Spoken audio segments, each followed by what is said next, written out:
It is 1 minute to 6, so another minute.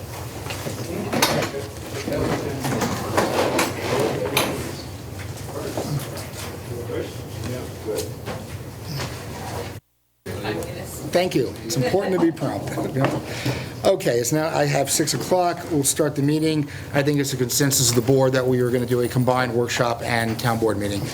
So with that in mind, I will call the meeting to order, and I will ask the town clerk to call the roll. Councilman Deputy Supervisor Charles. Here. Councilman Rossman. Here. Councilman Bonino. Here.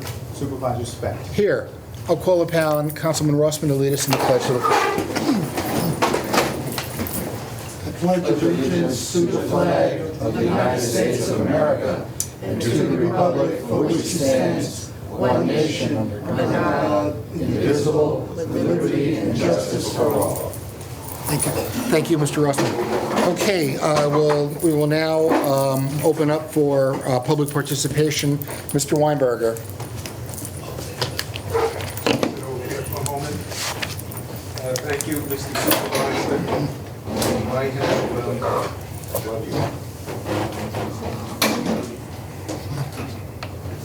two major issues regarding the town. Just for the record, Ethics identify Commission. yourself for this I'm recording. Richard Weinberger, Chairman of the Ethics Commission, and to my right is a member of the Ethics Commission. And we have two major issues to call to the attention of the town board. Please. The first major issue is, and of course, I refer to the town law, which is Chapter 14, which is the town law pertaining to ethics in the town of Ramapo. And there are many sections in there.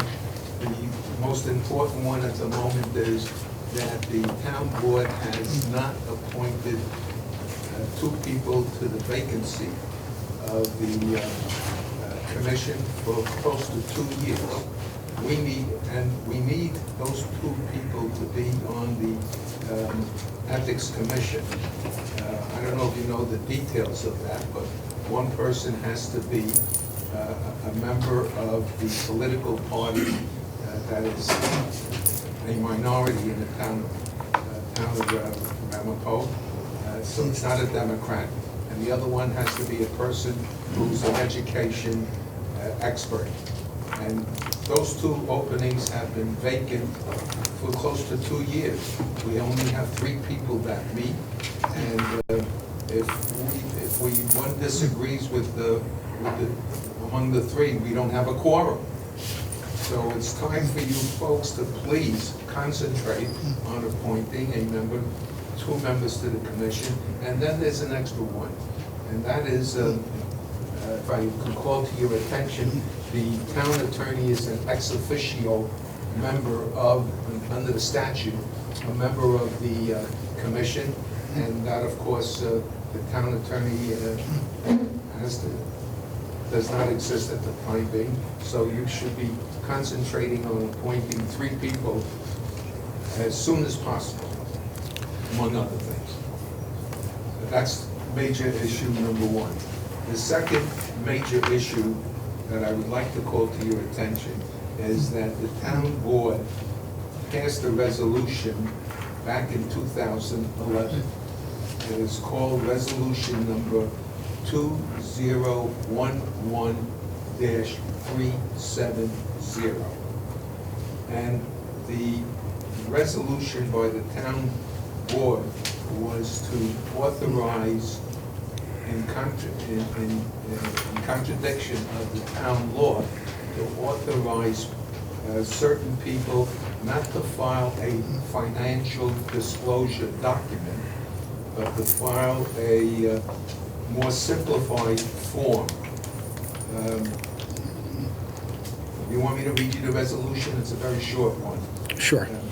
It says, whereas the town of Ramapo ethics law requires members of the planning board, zoning board of appeals, and board of assessment review to file annual financial disclosure statements, and whereas the town wishes to require a different form for for the members of the above boards than the form required for current town officials and elected officials. Now therefore be it resolved by the town board of the town of Ramapo, effective immediately. The form attached hereto as Exhibit A shall be required for all members of the planning board, zoning board of appeals, and board of assessment review. And be it further resolved that the current year filing, the above members shall have until June 15 to file their statement. So let's call it a short form disclosure form for the sake of our discussion here.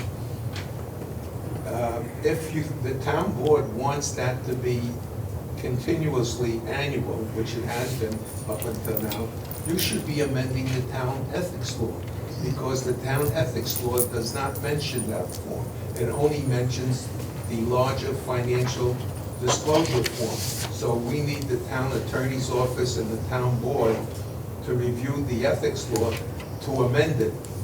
In my opinion, this resolution is insufficient, and I don't know if it could ever come to a legal issue, but if you want this to be a continuous form to be filed by the designated people, then amend the town law, chapter 14. That's a very important document. Also, the drafting of the law is in question in my mind. The title of the form that was attached to the resolution has the title Disclosure, Acknowledgement, and Affirmation of no conflicting interest or activity which would constitute a personal gain or a conflict of interest.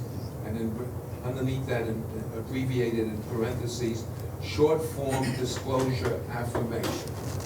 Well, in my opinion as a lawyer, the word affirmation would signify something that is sworn to. That short form is not sworn to. If you're going to continue the use of the title affirmation, then it should be notarized. And the form, so if you don't want the form to be notarized, then change the title of the document and remove the word affirmation. These are the two major issues that I'm calling to your attention, and I would especially request that the town board address these subjects on a fairly immediate basis. We're going to continue to comply. We've had meetings, and there are a lot of people who have not filed the financial disclosure form properly, and they're going to be contacted. We have to give you a report by September 1 under the town law as to who has not complied with the town law on filing the financial disclosure statements. But those are the two main issues. Anybody have any question of me? No, thank you, Mr. Weinberger. What I'm going to do is I'll direct the town attorney's office to look into the resolution and the local law, see if that has to be amended or corrected, either of them in any way. And as to your first concern, And the form of the short form. right, all of that. And then as to the issue of the vacancies, we are trying to fill those vacancies. We hope by the next town board meeting to be able to appoint 2 people to fill those vacancies. But thank you for addressing that. And the town attorney as ex officio. That, with Understood. all due respect, you don't have to have a specific assignment. It's up to the town attorney's office to assign a person on a case-by-case basis. That's not what the statute says. It's the town attorney who's the ex officio. And the town attorney can designate someone. We've always taken the position, if the town attorney is an ex officio member, he is not required to attend, or she, That's correct. excuse me, is not required to attend every meeting. He or she can designate. So I don't think we have to change that. Okay. And what we've done in the past, we've always had the town attorney will assign an attorney from our office to work with the Commission on Ethics. Okay, Thank you, Mr. Berman. You're welcome. Thank you. thank you. Very good. Does anybody else wish to speak from the public? Yes, sir.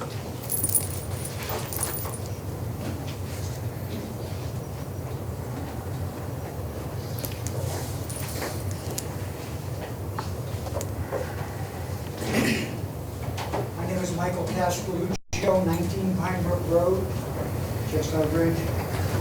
I understand that it's possible that at this meeting or one coming up soon, that there will be an assignment of a post on the board for one of the vacancies, and Mr. Weissman is being considered for that. In the spirit of due diligence, which is required of all members sitting on this board, I would like to remind you of a state report that was posted a number of years ago when Mr. Weissmandel was the head of the school board in East Ramapo. Mr. Hank Greenberg systematically blistered the board and its president after months of review of the activities of the board. Here are some of the things that he had to say. The board's systematic violation of the Open Meeting Law is legally indefensible and counterproductive, breeds suspicion and distrust. The aspects of the district's special education program are non-compliant with state and federal law. The district is under an enforcement action by SED, the State Department of Education, which determined district engages in patterns and practices inconsistent with Individuals with Disabilities Education Act. The district leaders respond poorly to criticism. District officials frequently resort to name-calling, attacking others' motives and integrity when responding to criticism. Now, this is the responsibility of the president of the board. When things would get out of hand and people were insulting each other, it was his responsibility, I would say, to curb that. The board misled the public about its counsel. In 2013, in the wake of a widely publicized incident involving an attorney at the board announced it would replace the firm. The board indicated new counsel would be selected through a rigorous procurement process, and this summer, however, the board reversed its decision and announced it would rehire the firm. Most disturbing, the board appears to favor the interest of private schools over public schools. That's under the category of board favoritism. The district's fiscal affairs have been mismanaged for years. Finances suffer from poor financial practices, unrealistic revenue projections, inaccurate budget estimates, and so on. There's instability in the budget-making process, and I'm not going to get into the rest of it. There is a long record of failure in the East Ramapo School District for one of your candidates. And if you are going to endeavor to do a fair review of the candidates, I ask that you look at this record. And some of this record involves law breaking. Some of it involves divisiveness that has just gotten worse since then. And it's your responsibility to make a decision about not repeating these same mistakes that were made in the East Ramapo board. Those, by the way, were never reviewed by the law enforcement agencies that did review the activities here. And I don't believe that they're going to be as standoffish if this kind of behavior continues at this level. Thank you. Thank you, Mr. Castelluccio. Anybody else from the public wish to speak? Yes, ma'am.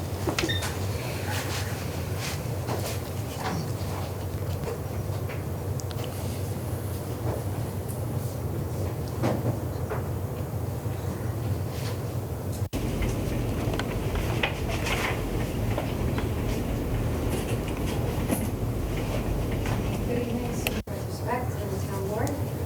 My name is Rocco Rosenberg. I live at 30 Narrow Way in Muncie, New York. I'm speaking on behalf of residents of Narrow Way, Voyager Court, Redstone Road, and Rainier Road. Unfortunately, Susie Dunford and her husband are not able to be here. They are the residents at 16 Voyager who are going to be included in this presentation. We are here tonight to discuss the proposed installation of equipment from Crown Castle used for the 5G networks for possible other uses in the future. My husband and I and our children moved to Narrow Way last year. We were attracted to the neighborhood and the tranquility of the neighborhood. We enjoy the neighborhood very much for those reasons. In addition to that, we have no overhead wires or utility poles. They are buried beneath the ground, which means the neighborhood is slightly pleasing as well. Last month in June, we were shocked to learn that Crown Castle was attempting to install equipment to be used for the 5G networks in front of our house the following week. The reason we do about this is because we take pride in our neighborhood and watch for unknown persons coming into our neighborhood.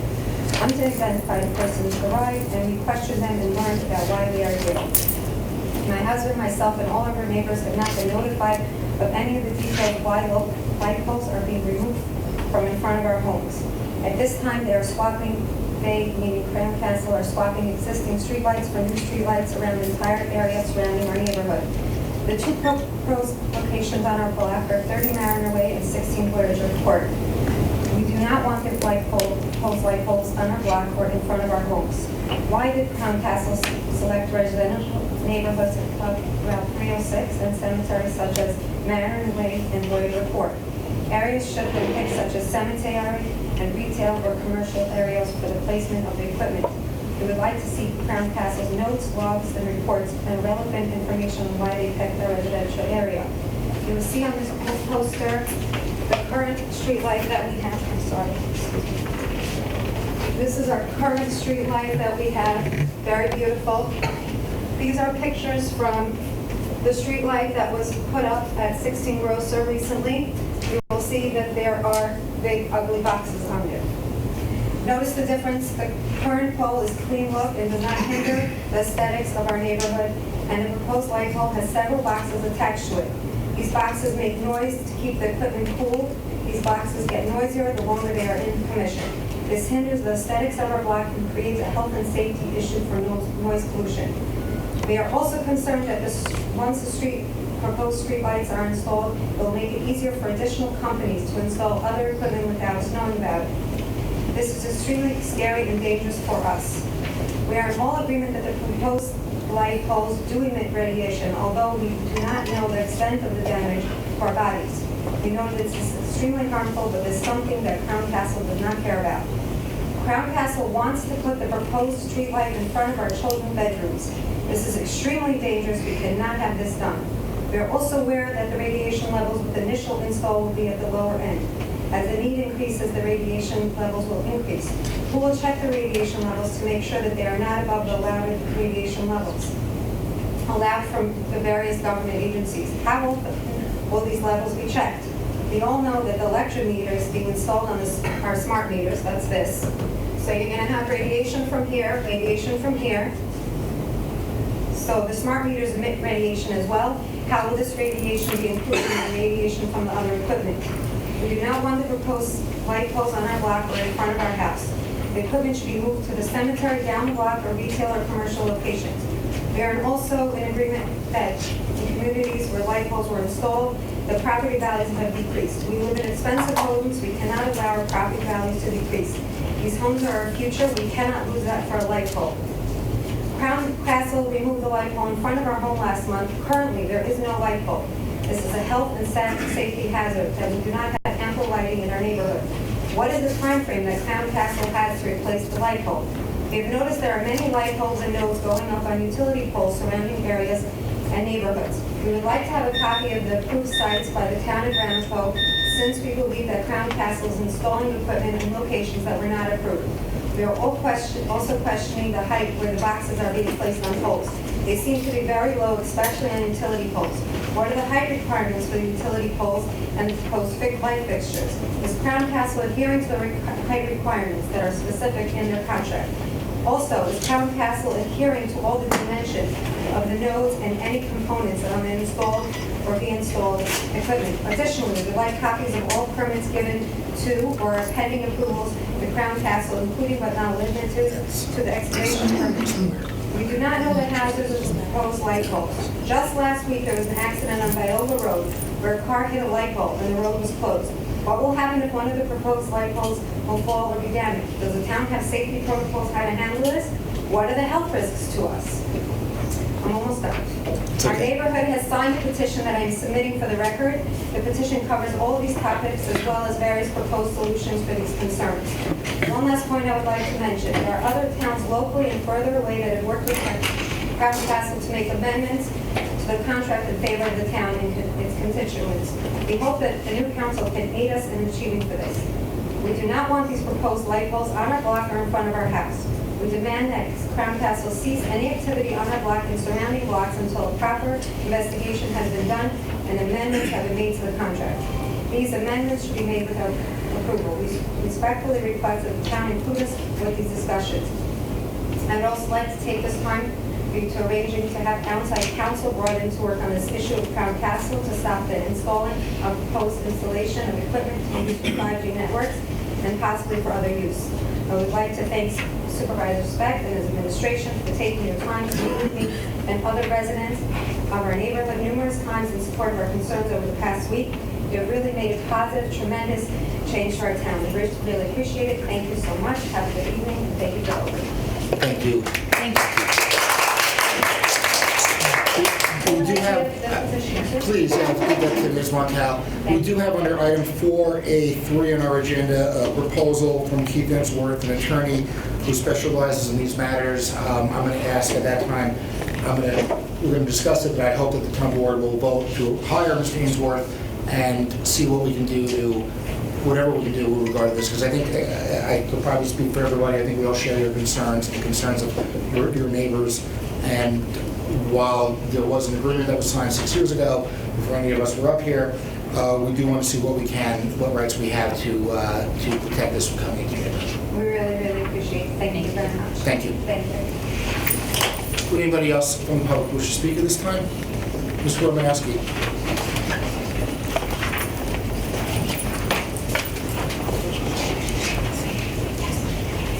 Robert Romanowski, 183 Maple Avenue, Muncie. At the meeting on May 23rd, at the resolution, declaration of surplus equipment ice rink. Whereas Michelle Antosca, Director of Parks and Recreation, in a memorandum dated May 14, 2018, has advised that the 5 equipment will no longer be used by the town for its recreation program and can be declared surplus. Ice rink including rink walls, glass panels, rubber glycol tubing, chiller, 2 Zambonis, scoreboard, approximately 250 hockey skates, materials needed to assemble the rink, glycol holding tanks, piping required to feed glycol from chiller to tank, edging machine, and is now therefore be resolved by the town of Ramapo that hereby declares the above equipment surplus. All this material was bought with bonding. How many more years are the town's taxpayers going to be paying for this? While this skating rink is just sitting there doing nothing, as I hear Clarkstown is more interested in buying it. There was no feasibility study done, that this was all purchased because of the former town supervisor who's now languishing in prison wanted it. That's part of the problem here. No one can say no to him, so now we're stuck with all of this equipment. It's not being used, it's being stored someplace, and we'll be paying for years to come. This is exactly one of the reasons why the taxes in this town are so high. A feasibility study on this was never done. It was just purchased because he wanted it. So I want to ask the town board, what is being done with this now to get rid of it? I know it went out for bid twice, nobody wants it. So again, more tax money wasted. Thank you. Thank you, Mr. Romanowski. Anybody else wish to speak from the public? Ms. Nunes.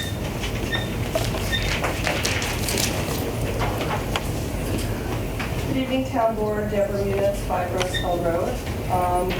I wanted to confirm whether or not the Town Board had received my letter that I had emailed earlier today.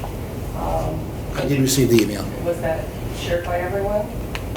Has there been a decision? Because I don't really want to talk about it if there's a response to it. Otherwise, I can read it into the record. Well, I think we have the item you were concerned about is on the agenda. It has been pulled. I think we're prepared to go forward with it.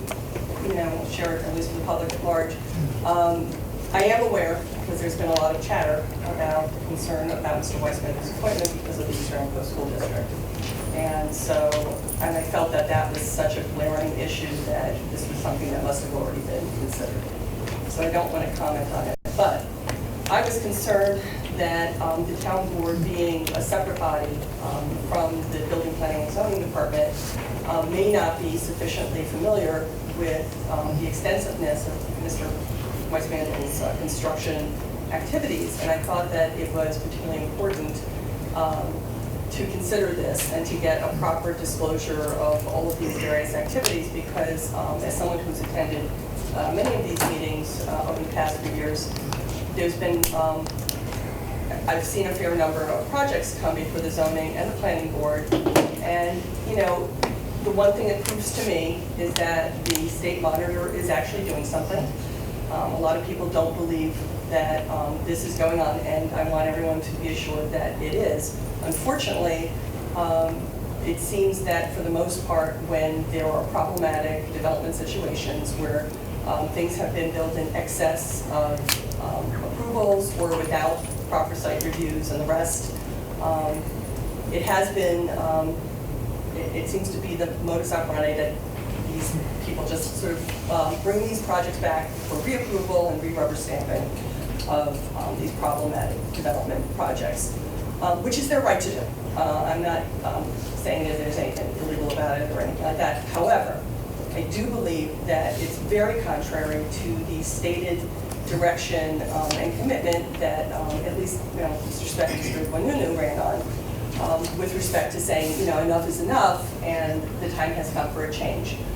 In the Low HUD article, when Ms. Montel was interviewed by the reporter, there was sort of a representation that that he was selected because this is the Hasidic seat, which obviously the town voted down the board referendum. We don't have Hasidic seats, we don't have Western Ramapo seats, we don't have this concept.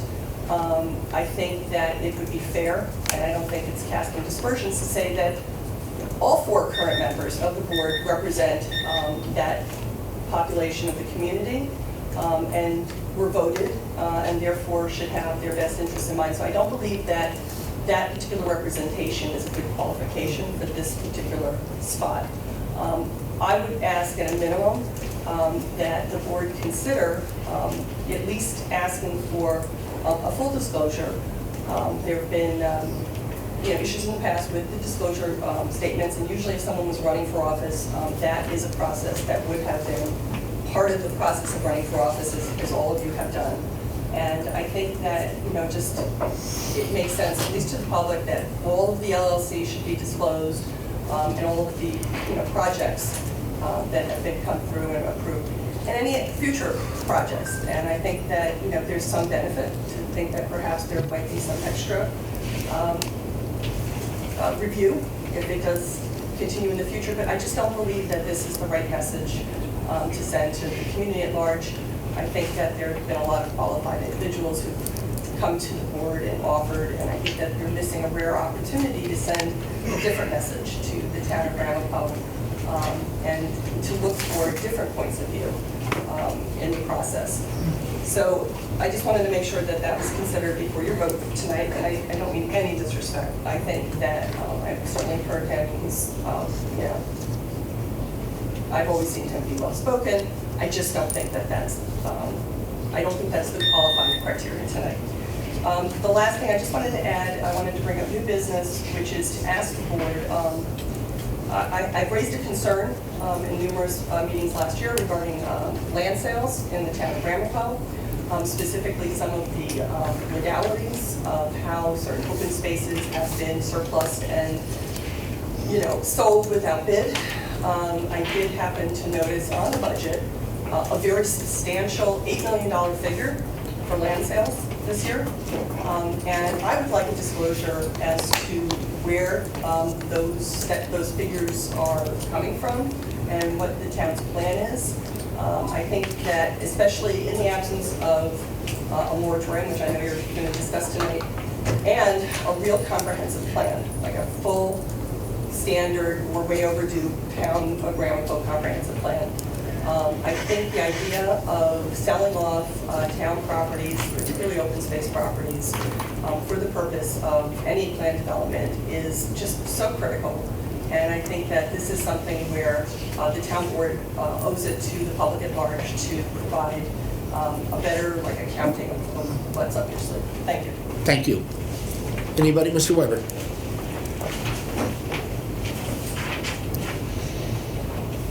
Good evening, Bill Weber, 16 Rosedale Road, Montebello. I have 3 financial issues I wanted to bring to the board's attention and ask for possibly a response or at least a follow-up. Ms. Muniz just mentioned the $8 million line item. Somewhere between the temporary and preliminary budget and the adopted budget, there was an $8 million sale of town property line item added in. And I put a FOIL request in last week for details on that. And I hope to see some details on that as soon as possible. Secondly, the town of Ramapo still has not issued financial statements. My daughter born in 2010, and I was talking to her the other day. She reminded me that the town of Ramapo hasn't filed the financial statements that she's 4, and probably hasn't issued a financial statement that hasn't been, let's say, non-cooked books since she was probably born. So we're still waiting for not only reconstructed financial statements prior to Mr. Lynch even being here multiple years before he was here, but we're still waiting for financial statements to be issued. And I think it's really unreasonable now that we haven't at least been given a status update, some sort of indication as to when, on a firm timetable, those statements will be issued, because I think it's affecting all of us in terms of not knowing what the real true financial picture of the town is. For the last number of years, you guys have been doing budgets based on previous year's budgets and not based on previous year actual results that have been audited. So I think it's very important that a firm date is done, given to the public. Maybe Mr. Lynch at a future meeting next time can give us a status update of where we stand, what prior period adjustments are going to affect the fund balances. As we know, a lot of the fund balances were there was a lot of hanky-panky done with the fund balances under the prior supervisor. We need to know what those prior period adjustments are going to be, what the true general fund balance is.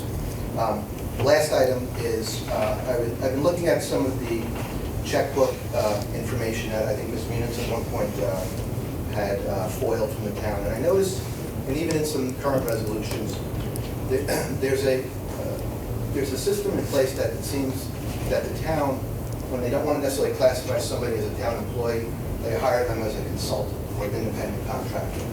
And as a fellow CPA, and my Mr. Lynch knows that the IRS has strict guidelines in terms of a test that is done to consider whether somebody is an employee or whether someone's an independent contractor. And in a lot of cases, you have a lot of people that are being paid by the town of Ramapo that are not true independent contractors. They're employees, and they fail the test as propagated by the Internal Revenue Service. And what does that mean? That means that if the town of Ramapo is ever audited by state agencies, the IRS, New York State Unemployment, even your worker comp, the town of Ramapo taxpayers could be on the hook for fines and penalties. And I've seen cases of this where fines and penalties have been levied upon companies, municipalities would fall under the same guideline, because you don't get to just make up your own rules. There's very strict guidelines, and you've probably dealt with in your private practice cases of an independent contractor versus employees, where a lot of companies want to classify someone as an independent contractor to avoid paying the Social Security tax, to avoid all these other issues. And I think you need to go through your books and records and clean those up, because just because your counsel, Mr. Klein, or people in the past have recommended that, it's not the appropriate thing to do, because it leaves us as taxpayers potentially on the hook for a lot of money.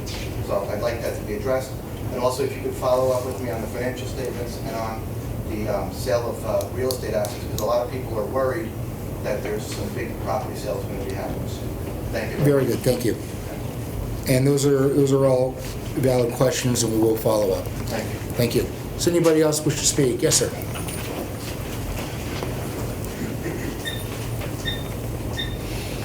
Michael Simonovitz, I live at 3 South Parker Drive. I'm going to revert back to the issue that Mrs. Rosenberg spoke about the nodes in Crown Castle. I didn't come from those, I honestly only found out about this in the week. But I have about 20 months of experience dealing with Crown Castle, because they put one of these nodes up on a pole on my driveway in October of 2016. I immediately started, I think I spoke with Colin Herman, I believe, and Anita Conklin. It was very helpful. Particularly, I want to mention Phil Tisi, unbelievable. He's very promoted, and he should get credit. I won't go through the entire history of what I dealt with, but it took me many months, and I finally got in touch with Crown Castle directly. It was named Esme Lombard. After many months of back and forth emails and conversations, they actually came down to my house and took a look, and they actually found a better place to put it. They said they can relocate it to across the street. There's two large properties back to back, and they were going to find it kind of located right in the middle.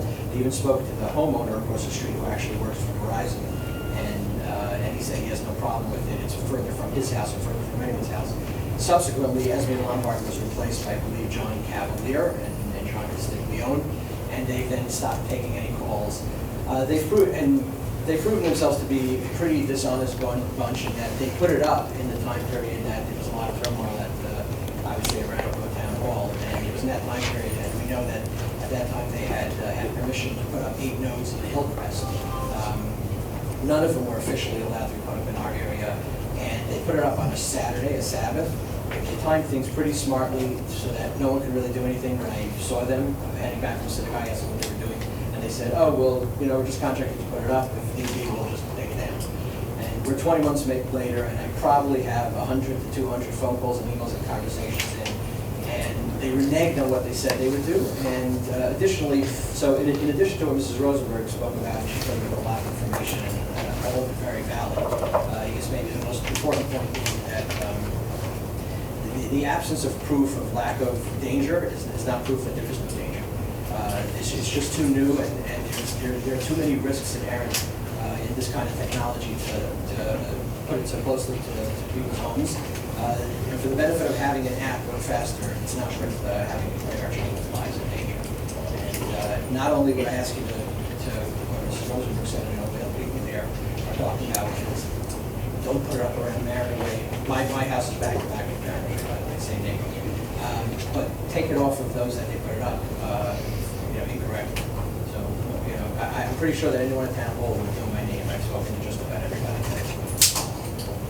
Very good. Thanks for your consideration, appreciate it. Thank you. I'm sorry, 3 South Parkway Drive. Thank you.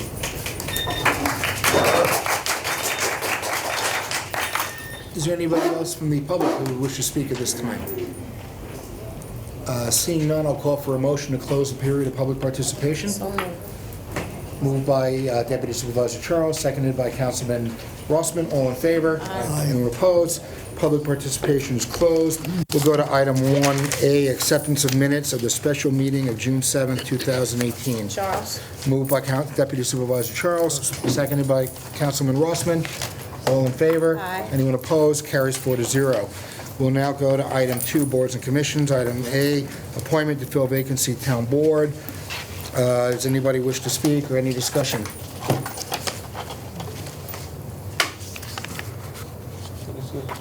Okay. There's a proposed resolution to appoint Yehuda Weissmandel to fill the vacancy that was left from the resignation of Yitzchak Ullman. The term would expire on December 31st, 2018. Obviously, whoever is appointed the appointment would only run until that date, and there'll be an election in the fall determining the remainder, the full term after that. Does anybody wish to make a motion? Motion Roll call. by motion by Councilman Wanunu. Is there a second? Seconded by Councilman Rossman.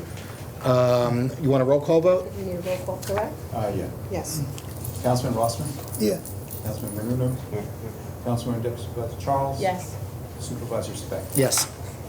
Okay, Mr. Weissmandel, you've been appointed. Congratulations and our condolences. Right, I'll ask at this point, since Mr. Weissmandel was present, I'll ask the town clerk, if you can, to swear him in as a new town board member.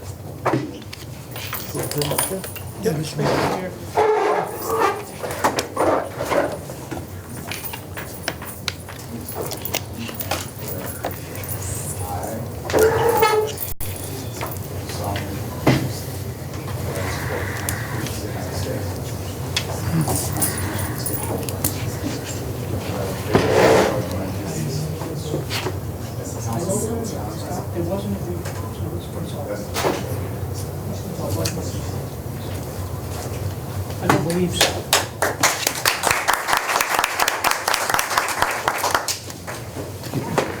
Come up, we have a place for you.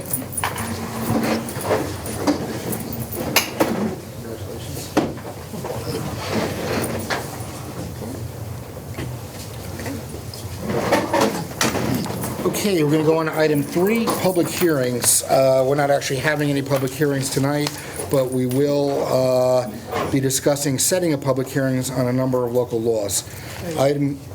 Alan, did you want to address these? Yeah, I'll do it. Thank you. Okay, 3A is setting a public hearing date, a local law exemption for first-time home buyers. There's a provision in the state real property tax law which authorizes the town board to exempt from taxation levied only by the town newly constructed primary residential property purchased by one or more persons, each of whom was a first-time home buyer. And there's a graduated starting with 50% going down to 0. So we'd ask a resolution to set a public hearing date for your next regularly scheduled meeting, August 13th, and I believe you have it at 6 o'clock. Any questions for Mr. Berman or discussion about this item? No. And again, this would be to have a first-time homebuyer's tax abatement.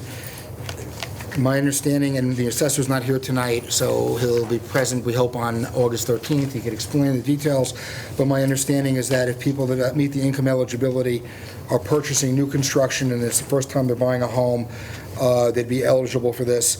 There's a cap upon their income as well as a cap upon the value of the purchase price of the house that I think varies by county.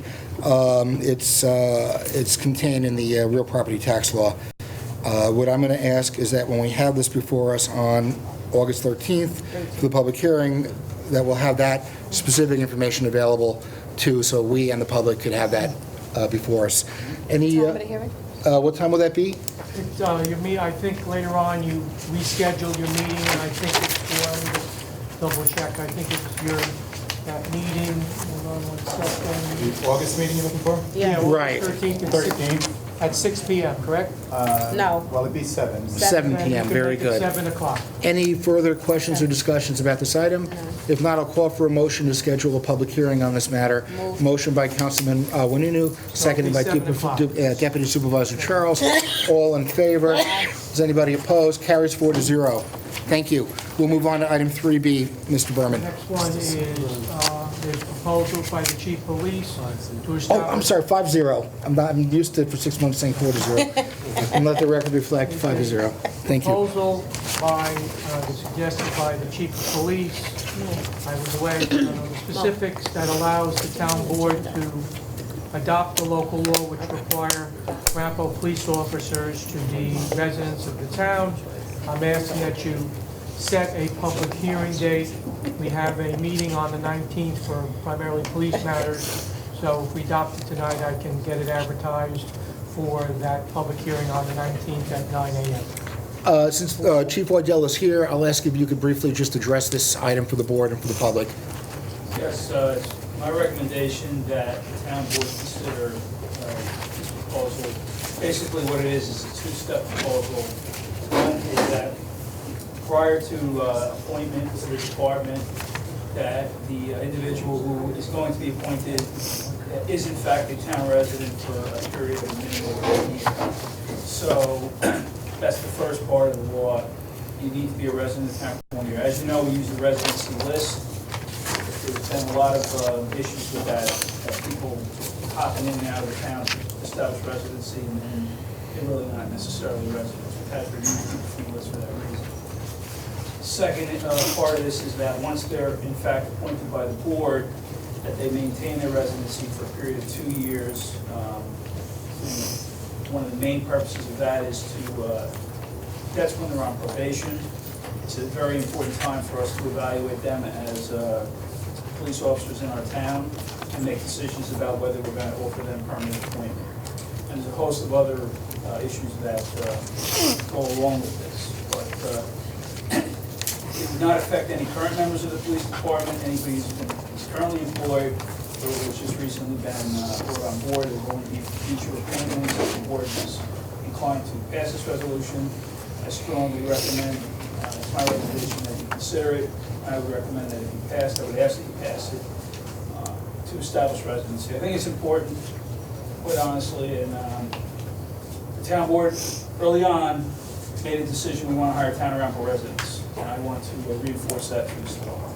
And we Thank have a you, healthy Chief. list of people from within the town, right? We have a very extensive list. Are there any other questions for the chief or discussion about this item? So at this point, I'll call for a motion to schedule a public hearing on this matter on July 19th at 9 a.m.? 9 a.m. 9 a.m., that's next Thursday morning. Motion by Councilman Rossman, seconded by Councilman Wanunu.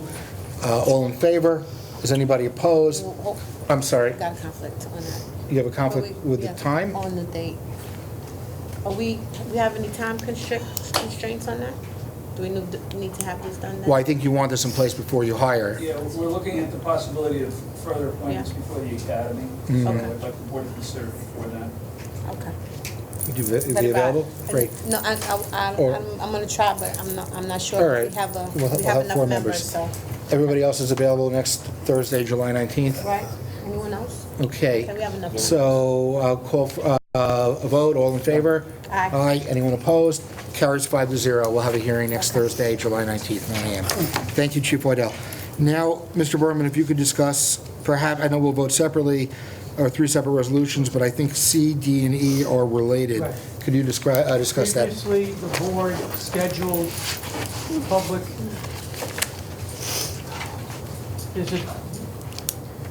we'll have to revise it, was done at the last minute, so we'll have to revise the first one. But there was 3 resolutions done where we scheduled a public hearing on the draft environmental impact statement for the proposed zoning law comprehensive plan amendment for the Pascack Ridge project, and those hearings were scheduled for this Thursday.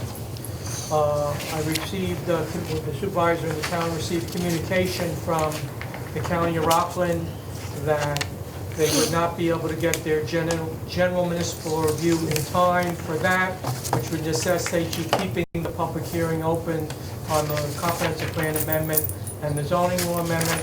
I spoke to the county today, and it's my suggestion that we adjourn these meetings to August 15th at 7 o'clock, 7:01, and 7:02, so we can have one large public hearing on all 3 items.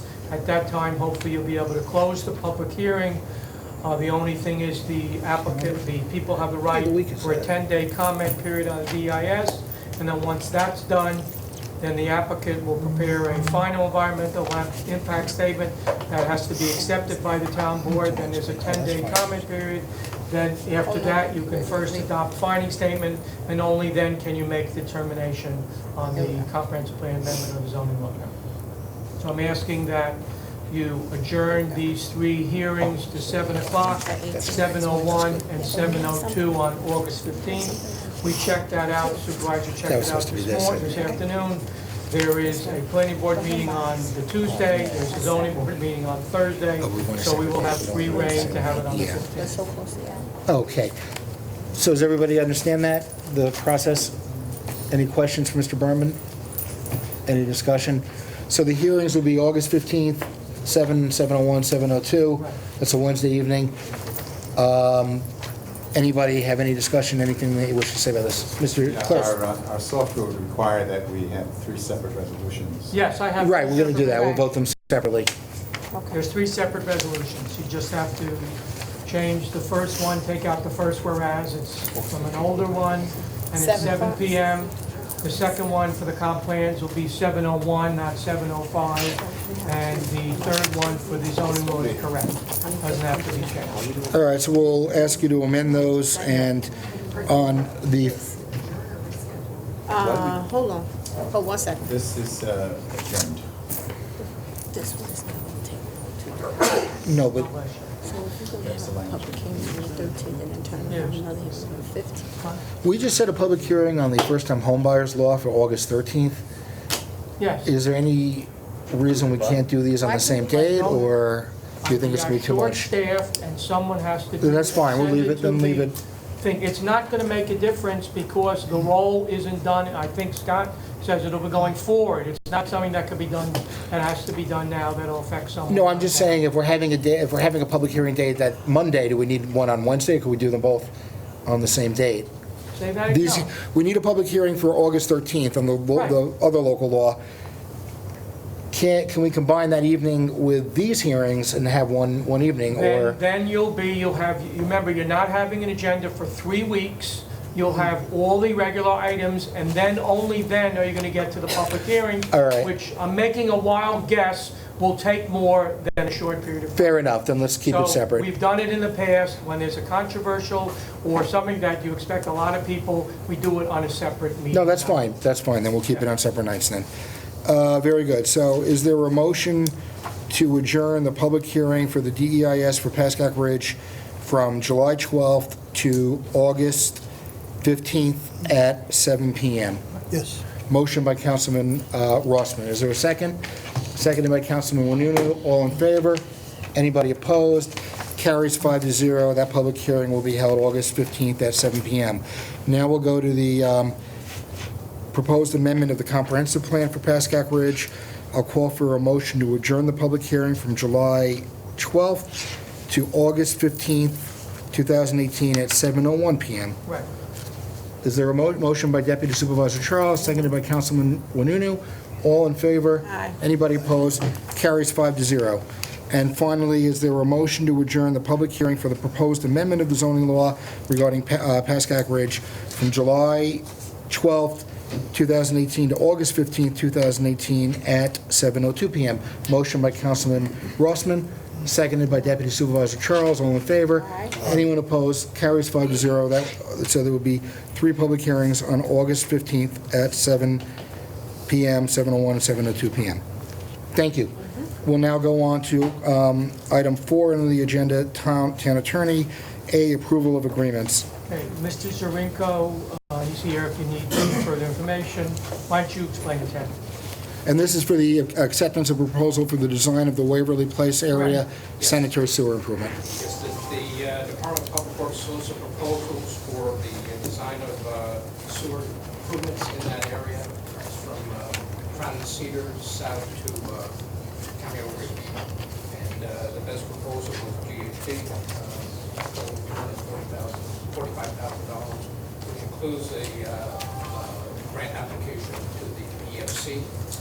That grant application is due September 7th. It is able to get 25% of, it's a good source of funding. Great. What's the current issue over there that we're trying to address? Right now, it's projected that at full build-out, we won't have capacity issues. We don't have capacity issues right now, but in the future we will. How far off are we expecting that? It's a few years. Is there construction going on right now that we're concerned with? So the idea is to make the improvements on the sewer so we don't have capacity issues in the future. So Ted, can you just ask on page 4, their agreement says that if the lump sum is $255, I just don't know if it's a typo Yeah. on resolution, or I just don't want to short the resolution and have to come back. It says their lump sum is But the resolution's for 245. I don't know, Ted, was that in your memo? Because I didn't review, I based it, I think, on your memo, Ted, many, many weeks ago. I don't remember what, Well, but- yeah, but I do notice that, yes, that is an error. So make it to 2, again. Why don't we amend the resolution then to reflect Well, the... again, but it doesn't add up. Yeah, so you have to add it, it's going to Yeah. be 275 in total. 255 for the lump sum, and possibly $20,000 additional to the lump sum. Right. So the total will be 275. No, but you have to change the designs. Again, I haven't seen this before now, you know I was not here. So the verbiage should read No, so, schedule A lump sum fee of 255 and then additional 20,000. work would be well, is that the 20,000. phase design? Phase design would be 20,000. And we are doing Then Right. just go 250 for the first thing. 255. 255. Fine. Okay, so we're going And then it would be to ask that to be amended. 275 total. Any other questions for Mr. Zarinko about this item? Is this common practice that we contract out? That we would like to get GHD to come in a workshop discussion, and speak with the board about these projects. That would be good. We could have them come in at the next workshop and describe this. Mr. Is Weissmandel? this common practice when we contract out work like this versus doing it in-house? The question was, is a common practice that we contract out for this work and not do it in-house. Yes, yes. It's quite extensive, and it is. All right, so the workshop would be August 13th, if we could have them available that evening to discuss this. Any further questions or discussion? Whether we're accepted for the grant when? The grant application is due September 7th, so we will meet with JG before the grant gets submitted. Very good. Anything else? If not, I'll call for a motion. Charles. Motion by Deputy Supervisor Charles, second by Councilman Rossman. All in favor? Aye. Anybody opposed? Carries 5-0. Thank you, Ted. Very good. Mr. Burma will now go on to item 4A2. The Arapahoe Police Athletic League, over the years, uses various town facilities for their programs, so this resolution will allow them to do it. And the two conditions is the town ought to be named as additional insured on their insurance, and they have to give prior notice to the town when they're going to use our facilities. I see they've attached a certificate of insurance, which And I haven't reviewed it, but I think it covers it. names us as an additional insured, right? Very good. Any questions about this by the board or discussion? No. Very good. I'll call for a motion to approve. Charles. Motion by Deputy Supervisor Charles. Is there a second? Second by Councilman Rossman. All in favor? Aye. Anybody opposed? Carries 5-0. Thank you. We'll go on to item 3. We have a proposal from 2017 from Keith Ainsworth, who will review our existing agreement with Crown Castle with respect to DAS cellular installations, which the people were talking about, at a fee of $375 per hour. I estimated approximately 13 hours worth of work. We could always amend it going forward, so it would be not to exceed $5,000. Yeah, I'll just say that I along with some members of the town attorney's office, spoke by phone somewhat extensively with Mr. Ainsworth about a week and a half ago. He seemed to be an authority in the field. He's had a lot of experience in dealing with Crown Castle, 5G, as well as representing other municipalities, including local municipalities, with regard to this issue. And as we've heard from several people earlier during the public participation, this is a problem that is happening in some of our neighborhoods and throughout the town. I think it would be prudent to hire Mr. Ainsworth to at least counsel us on the best way to deal with Crown Castle, and so we don't overlook any rights and remedies we may have in restricting these items. What kind of successes has he had? He's dealt mostly with negotiating with them. Often, he comes in when Crown Castle's first coming in trying to sign an agreement, and he reaches an agreement that's more favorable to the municipality, unfortunately, than the one that we might currently have had from 2012. But he indicated he could advise us on the likelihood of prevailing in litigation, as well as renegotiating or modifying the agreement with Crown Castle, or with Crown Castle. So we've spoken to other attorneys who I don't believe have the background that he does in this field. So I think it would be better to hire him. Is there a cap on how much? $5,000. And you're giving him 2,500. Right, there's a $2,500 retainer. Okay. It seems like a reasonable rate, and I think it's worth it to explore what we can do. Anybody have any other questions about this? No, I'm sorry. Then I will call for a motion. Motion by Councilman Wanunu, seconded by Councilman Rossman. We look fine. All in favor? Aye. Anyone opposed? Carried 5-0. So we will enter into an agreement with Mr. Ainsworth. And then item 4A4 is IT evaluation. And I know nothing about it. You don't have I that. can speak about this one. Oh, very good, This Mr. is Lynch. purely a workshop item. We're not looking for a resolution on this point, but I wanted to apprise the board that I'm advocating for an expert review of our IT policies and procedures and resources. We've looked at 3 different firms. I've given you a brief overview. Councilman Wanunu has worked on this project with me, reviewing each of the firms, and perhaps at the next meeting, after reviewing this in detail, and I have an information pack from each of the firms, We would be recommending Citron Cooperman as the firm who is best qualified to do this review, and also their fee proposal is the most affordable of the three. Basically, they would be looking at all aspects, including security, backup, recovery, and procedures. Thank you, Mr. Lynch. Any questions for Mr. Lynch or any discussion about this item? Is it just the town, or is it also the police department? It says security.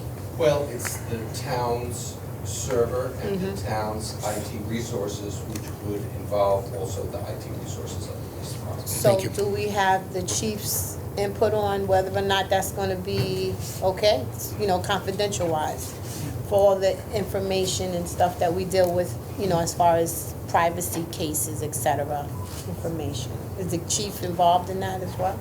He has not been involved in this review so far. I haven't been directed to involve him, but I would certainly have to bring him up to date. Please. And make sure that we have all of the inputs that we I think we could have a meeting with the chief and hear his input on issues that affect the police department. I'd just like to qualify for the town board that really this is relevant to item 4C, which we're going to be discussing Right. soon. This is part and parcel of what we're talking Right. about in that item. And this is one step in that process. It probably should have been after. Right. Yeah, That's true. Put the cart before the horse. Very good. It's just a discussion item, so we don't need a resolution. Okay. And then we'll go on to item 4B, Mr. Berman, change orders for the Route 306 sidewalk project. Previously, in 2015, the town entered into an agreement with Mesa Consulting to provide design service with respect to Route 306 sidewalk project. Mr. Zarinka was here to get any specifics, but there are additional change orders which are required in order for the project to move forward. So, and therefore, I'm asking for a resolution to increase the contract price from $567,364 to $612,253.42. And I will just ask Mr. Zarinka to briefly explain that item to us. This is a federally funded, locally administered project through New York State DOT's local project unit. The town received a grant of $1,500,000 for the construction, and the process is very long and involved. It's dragged out where we've had to ask Mesa to do additional work on the original scope of services. They had to do a different survey, that's change order number 5. They needed to do additional geotechnical work. This is for the construction of the sidewalk on the east side of Route 306 from Rita Avenue into Bible Road. It's a very much needed project. It's a high walking, high pedestrian traffic volume there, and this will make it safe to separate people from automobiles. Very good.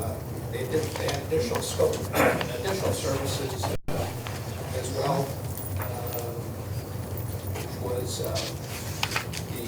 they had a fourth alternative to present to DOT at the north end by Bible Road because we wanted to include a turning in on Bible Road, which was not originally contemplated. The next thing was we anticipated that we would not need to acquire a lot of right of way because we thought we owned it, and their research is showing that that's not supported by the evidence. So, and then the final thing is that there was a conflict between the original plans that the plans that were approved by DOT for this project versus what was approved for Blueberry Commons. Blueberry Commons had to go back in and they had turn lanes which were not contemplated. Part of our project, we had to combine the two. Those two changes. As with GHG earlier, I would like to get Mesa in to speak to the board to discuss the project a little further. You're all new. We hear from the consultant on what they're doing. Very good. I think that's a good idea. If we can maybe have them come in the August 13th night. Anybody from the board wish to ask Mr. Zarinka about this or have any discussion on this item? Thank you for summarizing the reasons for the change orders. Anybody? Then if not, I'll call for a motion to approve. Motion by Deputy Supervisor Charles, seconded by Councilman Rossman. All in favor? Aye. Anybody opposed? And that carries 5-0. Now we'll go to item 4C, adoption of the recommendations by the independent consultant. Previously, there was a lawsuit brought by the Securities and Exchange Commission against the town of Ramapo. That lawsuit was settled, and the town was required to hire an independent consultant to review and recommend improvements to town financial reporting procedures and controls, as well as future municipal securities offerings. We retain Nancy Zelke of Alvarez Marcel Public Sector Service Inc. She submitted a recommendation, very extensive one, and by this resolution, you will be adopting those recommendations, which the town will be obligated to implement. Very good. Any questions for Mr. Berman about this item? And correct me if I'm wrong, we're required, under the Yes. terms of the settlement, to adopt the That is report. correct. Very good. Then I will, if there's no further discussion or recommendations, I'll call for a motion to approve the adoption of the recommendations by independent consultant. Moved by Councilman Wanunu, seconded by Deputy Supervisor Charles. All in favor? Aye. Is anybody opposed? Then that carries 5-0. Thank you. And we'll now move on to item 5, personnel. Ms. Condon. Hi, I'll give you just a bit of a background on 5A. We had an employee in the Justice Court who was given a promotion in anticipation of taking the test. It's provisional. She took the test, she scored very well. She had a 95, but she was not reachable under civil service law. We had to bump her back. So the promise was made that when she was reachable, we would create this position and move her into it. So the position has now been classified by the county, so this resolution allows us to vote to establish it, and her list is being compiled. When it's done, probably for our next meeting, we'll move her into this title. But for now, this is just a resolution, 5A, to establish the position of senior records clerk in Justice Court. And she's now reachable on the list. She's now reachable. Very good. Okay, any questions from Ms. Condon or discussion about this item? None, then I'll call for a motion to approve. Is there a motion? Motion by Deputy Supervisor Charles, seconded by Councilman Rossman. All in favor? Anybody opposed? Carries 5-0. We'll go on to item B. Item B, there was a request for establishing positions so that different departments in the town could hire seasonal clerks, mostly for summer work. So this resolution establishes 6, 3 in building planning and zoning, 1 in the town clerk, 1 in the finance department, and 1 in the town attorney's office. And these are seasonal clerk positions. Are these like students? They can be anyone, but many times it's a college recent graduate, it could be a college student, or it could be an adult. You know, we have seasonal clerks, you know, they're limited to time. They can only work 130 days a year. Very good. Any questions about this item? No. If not, I'll call for a motion to approve. Motion by Deputy Supervisor Charles, seconded by Councilman Rossman. All in favor? Aye. Is anybody opposed? Carries 5-0. And we'll go on to item C. Item C isn't really a personnel issue. Yeah, I'll do it. Oh, okay. We previously, the town board had extended an agreement with Harley McNally to serve as clerical staff to the assessor for an additional 90 days. That was at the request of the assessor. However, it wasn't communicated to us that that individual would also, the original resolution was 35 hours, not 40 hours a week. So this resolution will allow the extension to be up to 40 hours a week. Just want to mention that Harley led the team for the census review. He did an outstanding job. I know Scott is not here, but we've done extensive work. I think. Absolutely, he's Clerk been good. extraordinary. Very I think we've substantially updated the file of addresses in town that will translate ultimately into more appropriate representation of both federal, state, and local level. Very important. In terms of the number of folks we have. Any questions or discussion by the board about this item? If not, then I'll call for a motion to approve. Motion by Deputy Supervisor Charles, seconded by Councilman Rossman. All in favor? Aye. Anybody opposed? Carries 5-0. I have one more item. Sure. It's under 6C. We'll move that up to you. Okay. All right. The first step of hiring police officers, we first do nominate, and then when all the testing is done, then we appoint. So this is the first step for 2 new police officers, Christopher Maida and Ashmore St. Louis. So just to run through, so we nominate them tonight, and then what happens after that? Then the county takes over, we sign the nominating list, they then do the rest of the vetting, the rest of their testing, and then they send us a list to appoint. And the chief is eager to get these two ready because the academy is starting. Very good. And Chief, you would concur in that? Absolutely. Were these the people who were the language that you wanted to select? No. Actually, no, but Ashmore St. Louis is fluent in French Creole, is on the regular police list, town resident. Christopher Maid is on our town list as well. Great. They both have to go to the academy. Any questions for either Ms. Condon or the Chief? Nope. Then I'll call What number for... does this bring us? Are we still within the, how many officers was this treated?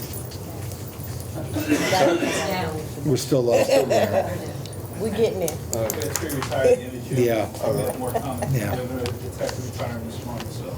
We're breaking even, basically. Tread and water. Anybody else? If not, I'll call for a motion to approve. Charles. Motion by Deputy Supervisor Charles, seconded by Councilman Rossman. All in favor? Anybody opposed? It carries 5-0. Thank you. And now we'll go to the police agenda.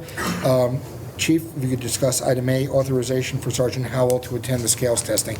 This is the annual requirement to certify our scales for commercial vehicle enforcement. It's an overnight trip to Albany. It should exceed 300, and that's probably high, it's hotel and expenses. Very good. Syracuse. It actually looks like it's in Syracuse. Yeah. I'm sure he'll be very disappointed. Any questions about this item? No.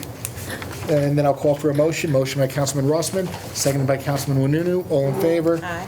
Anyone opposed? Carries 5-0. And then if you could discuss item 6B, designate police surgeon. Yes, so I'm asking the town board to designate Dr. Jeffrey Ravish as our police surgeon to act as a conduit liaison for the men and women of our agency and their families when it comes to medical matters. He also is offering to provide services to the department. For instance, he is going to kind of step in and do what Dr. Goldstein used to do, which is do the TB testing for our agency. He'll do that for our agency at no cost except for the test kits themselves. But most importantly is just a good, it will be an advocate for us if any of our members get hurt or injured, can point us in the right direction for medical care. Comes highly recommended. I've known him myself personally for over 30 years, going back to our Springfield days. He's been a paramedic. He's currently the medical advisor for our tactical medical team. Has an extensive background in law enforcement, medicine, and field type of medicine. So I strongly recommend bring him on as a surgeon for our agency. Just to clarify, is this a paid position? No, it's not paid. It's an honorary position, sort of like a clergy. Like a chaplain? Like Yes. yeah. Just need to put a date there. A date in the resolution to appoint them effective, Is he affiliated with the local hospital? Yeah. he's the effective today, Monday, yeah. director of The, emergency medicine in NIAC. Today? today is Monday, Today's July Monday 9th. the 9th. Yeah. Very good. Any other questions about this item or discussion? And then I'll call for a motion. We'll add the date, make it effective today, July 9th. Okay. Motion by Councilman Wanunu, seconded by Deputy Supervisor Charles. Anyone opposed? All in favor? Carries 5. Get it backwards. Carries 5-0. Very good. We'll go on to item 7. I don't know, you're not prepared for this, but I know we just had a recent episodes in the community, which you guys did an incredible job with. Could you give us an update on that, or? I'm not really sure what. I'm talking Which about, I one? saw yesterday you had with that shooting that was going on. Oh, the shooting incident, yeah, the weapons, yeah. I don't know, is Are this something you you could speak able- about, or? Yes. You guys deserve, speak about it, you guys deserve an incredible, that was quick. It actually started with Mahwah PD and Suffolk PD. We get a lot of help from them, and individuals were charged with a number of crimes involving weapons possession. A lot of it falls under the New York State Act, and so we'll see where it goes. We're happy with the results. Very good. Thank you. We commend you. We do a lot of. Very good. Then we're going to go on to item 7, Parks and Recreation. I don't think Ms. Antosca is here. That's the standard agreement. Tolman has their annual department picnic at Camp Scuffy. They name us as additional insured, they give us $500 for cleanup, and they pay for the cost of the town light. This is the fire department doing it? Yes, All right. fire department. Any questions or discussion by the board? If not, I'll call for a motion to approve. Okay. Motion by Councilman Rossman, seconded by Councilman Winunu. Very good. All in favor? Anyone opposed? Carries 5-0. We'll go on to item 7. This is a discussion item about a requirement for residency for use of parks and recreational facilities. I'll start off with that. And again, it's something to vote on tonight, but it's something I think we should discuss. I think what prompted this is an incident that occurred last Sunday, July 1st, where Spook Rock Pool, it was a 100-degree weather day. Spook Rock Pool became crowded and actually had to be closed, or no people were admitted after a certain point because it was overcrowded. There was a concern by many members of the public that one of the reasons why it became crowded was a lot of people that were not town residents were admitted into the pool. Our policy, I believe, for years has been that we do not prohibit use of our facilities by based upon lack of residency in the town. We do offer a seasonal pass to the pools, for example, which is available to town residents at a discounted rate, but otherwise we don't distinguish. Initially, there was a thought that if the pools were built with federal funds, we would not be allowed to exclude people based on residency. We have done the research internally, and it does not appear that any federal money was used to build the pools. So the question is, one thing that has been proposed internally has been that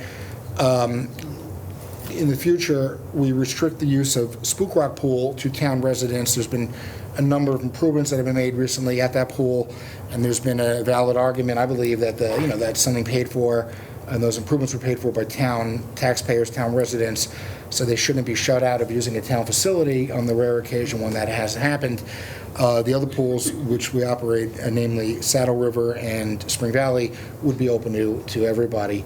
Does anybody have any thoughts or suggestions, concerns, questions? This was a one-time occurrence. That I know of. I don't know if it's occurred in previous years. I know this year was the first time. Chief, I know you were familiar with that. Well, I mean, yes, I am familiar with what happened over that weekend. Both pools had to be closed, Mr. Supervisor, because of the overcrowding. Required the police to get involved. There were some unhappy people. I don't think the ones that were very unhappy were upset that they had traveled to the pool and then couldn't get in. It's a lot for the staff to try to deal with. There's been an increased police enforcement this past week at the pools. It has calmed down quite a bit, but whenever it's hot, what's happening now is both pools. It used to just be Saddle River. Now I think partly for what you're alluding to, all the improvements at Spook Rock have made it very appealing. We're getting a lot of people who probably don't live in the town based on the license plates in the city and the fact that they're not coming in with ID cards, coming in. I was out there myself personally in uniform, and there were a lot of very angry people, angry with me, angry with the staff, and we had to clear them out. So, we have a lot of documented police reports at the pools.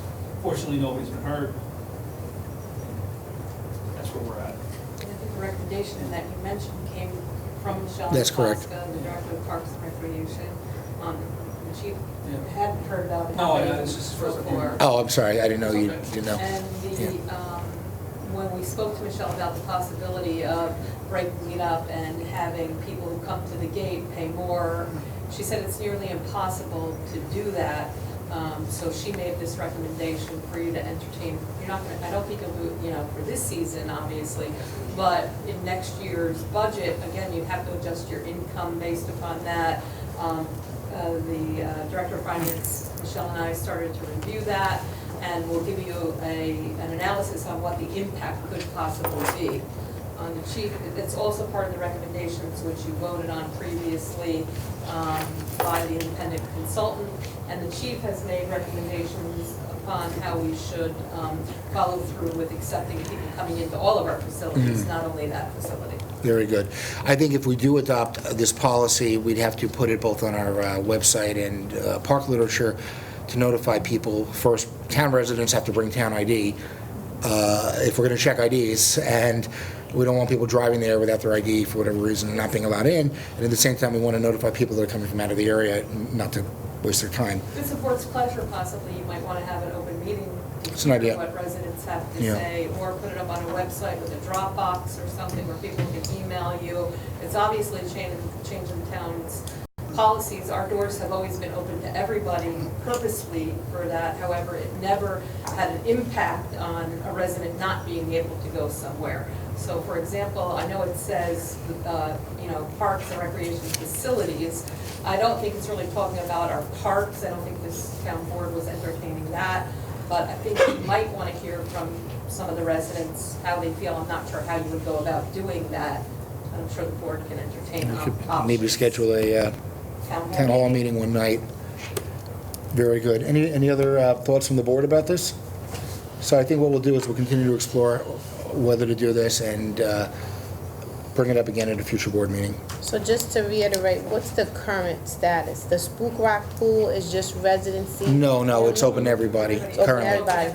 Saddle River? Same, all our pools, And Spring Valley? all. The only Open to difference everyone. is that a town resident can go and get a pass that would allow them a resident rate. They still have to pay. They could pay for the whole season, and that's even that's a higher rate. Or they can get a pass, a resident card, which will get them a lower rate as they enter.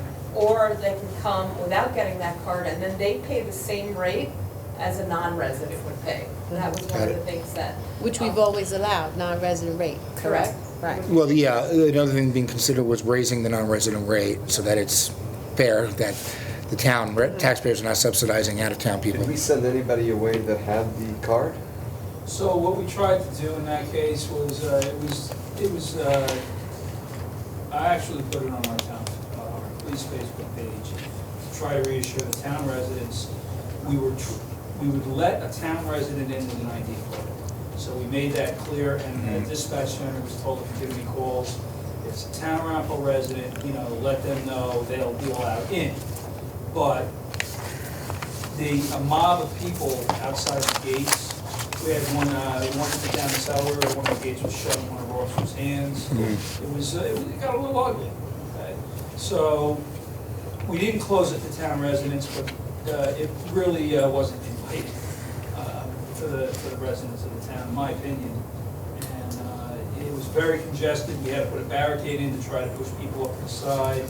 It took myself and Officer Sanchez a little while to get people to calm down. And, we've been waiting online.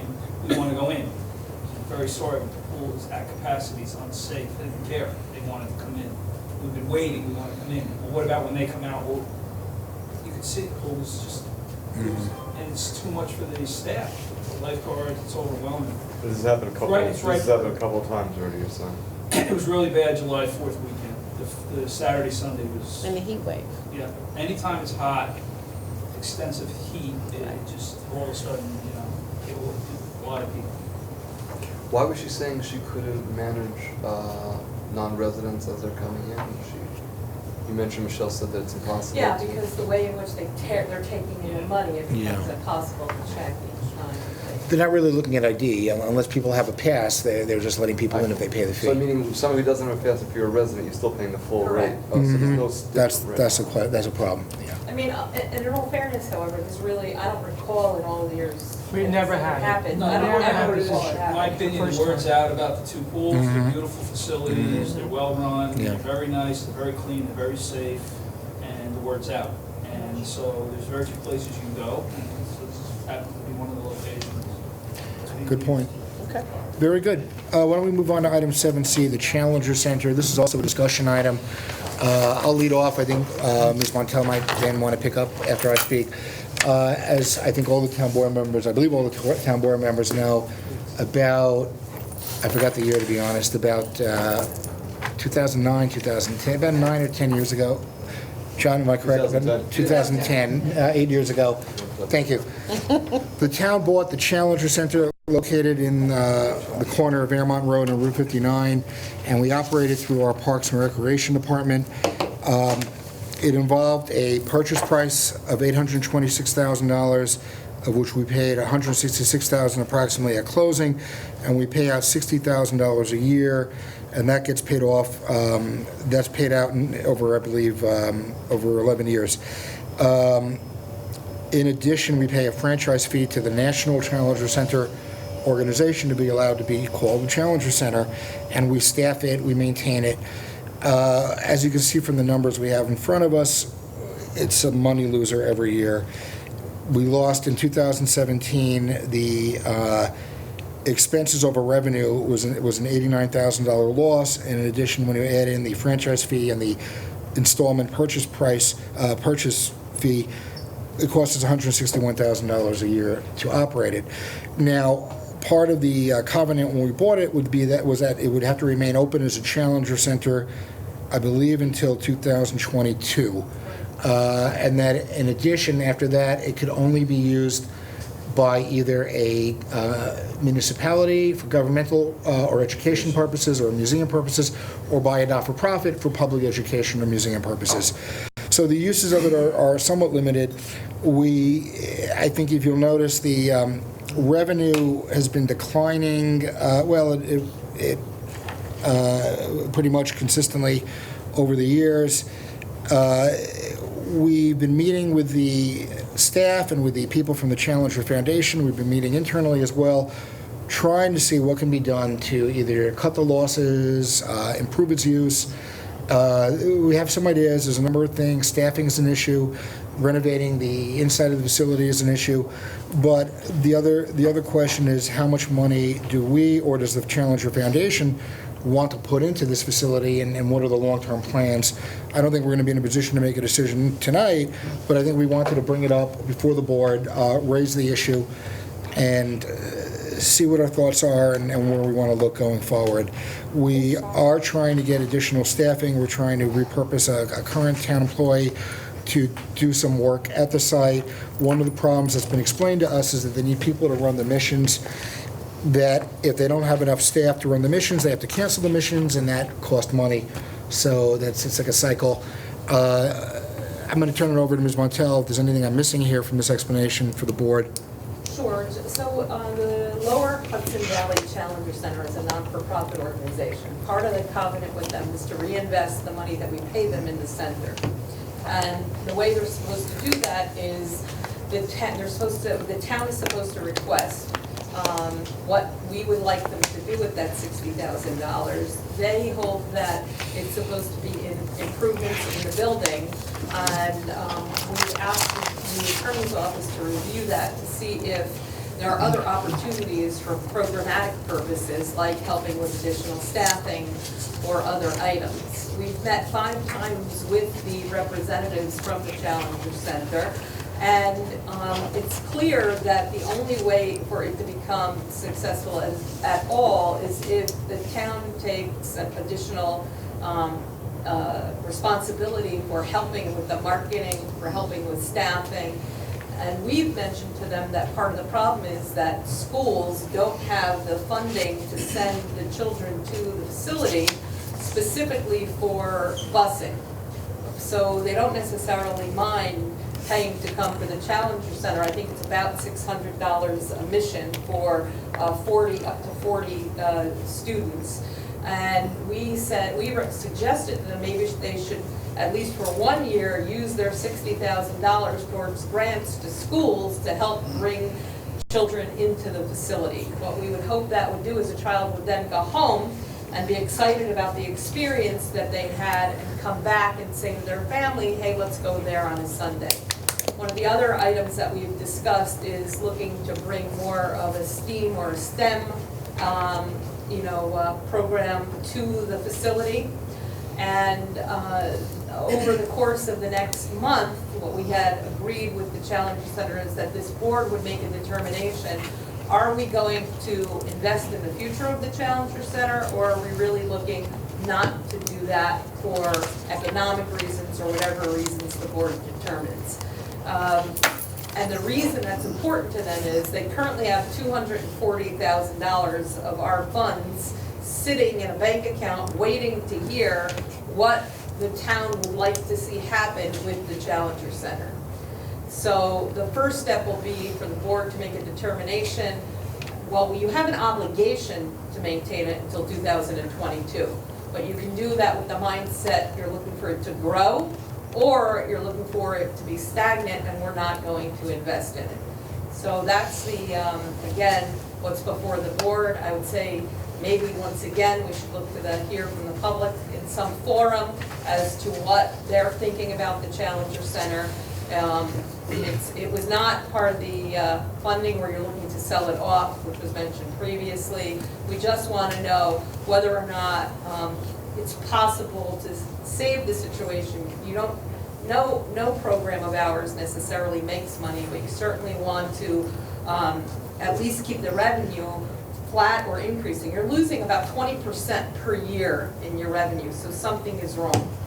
And I will mention to you before this goes on that we've had a request, the finance department, and those of us that will be working, the supervisor on the budget before it comes to the board, will give you in advance, as was requested by the independent consultant as well, an analysis of each of the programs that we're running, specifically within the Parks and Recreation Department. That will be your first, hopefully by your next town board meeting, you'll have a full evaluation of the revenues and expenditures for each of the individual programs. So if you have any other questions, I can tell you that we're working diligently with them, but we don't have the answer yet. In that evaluation, I'd like to see the difference between 2016 and 17. I'm seeing the expenditure rise from 250,000 down to 186,000, and the revenue increase is only 13,000. So that flies in the face of making the argument that spending more money is going to actually increase the revenue. So I think some of that is facility issues. I think we had, and this year you did too. We had to do some renovation there that was outside of what they were doing. So we're liable for the physical structure. And we'll get back to you on a detailed analysis of that. That's been done, and I think John will provide, it's a very large book over there. John did an analysis of that. If the board would like just the Challenger Center specifics, we'll provide that to you by PDF if you don't mind, so that we can save paper. Thank you. Any other questions? I think I'd like to... Are we locked into the franchise? Well, we're locked into having it as a Challenger Center for 3 years. Can't use their name. Yeah, if we don't have the franchise, we don't pay the franchise, then we can't But call if we it. could use the facility, After 2012. Yeah, then we you can. Until then, you're locked in. Locked in. I believe, 22. 22. 12. Sorry. 3 more years. 3 more years.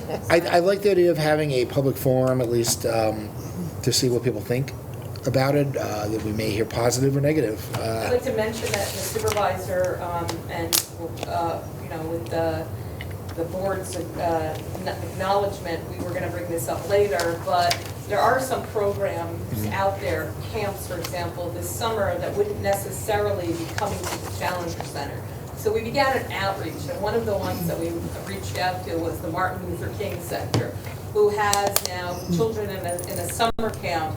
They're not receiving as much revenue as they anticipated. They came and asked us if this board would consider giving them a grant of additional money, I think $50,000 or $30,000. 32,000, I think. So what we did with them is we said to them, we can't help you from the cash end of it. We can't give you, at this point, although we were going to bring it to the board, but we can give you some opportunities to use facilities where there was going to be no cost to us. One of those was the Challenger Center. One of those was additional days at the pool. And we actually reached out, just for the benefit of the town board, to a private camp to allow them to have a family day on a much nicer facility. One of the final things that I forgot to mention was that we would like to invite the town board with their families, and I guess it would have to be, I don't know, I'd yield to the town attorney's office, since it's not going to be a public meeting. We'd like the families to experience a mission, the town board to experience a mission, so you understand what the Challenger Center is all about, and so you see firsthand the benefit that it gives to the children who go there. Assemblywoman Ellen Jaffe and her husband were very involved in this facility. I think they gave us a grant at one point for $300,000.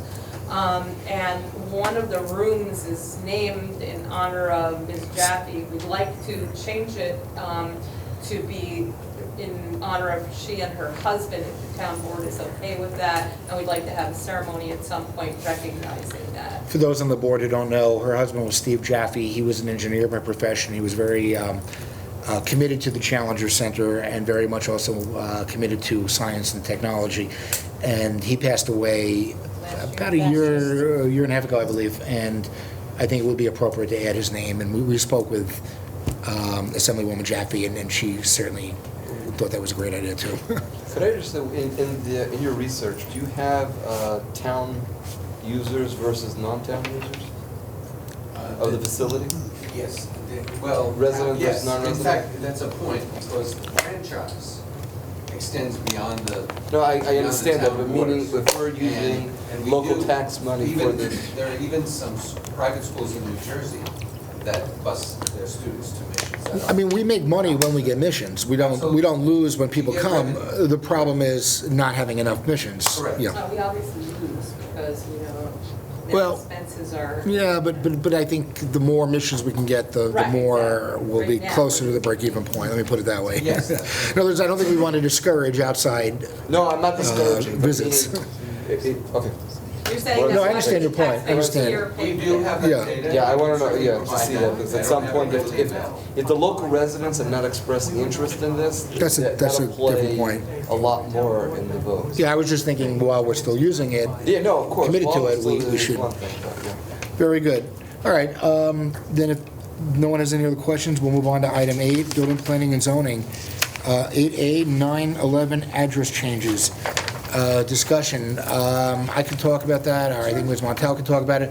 We've met with several times with Pablo Ramos from the county, and the county's position is that on a number of streets in the unincorporated town of Ramapo, the county is going to have to change the street addresses due to the increased development in those neighborhoods.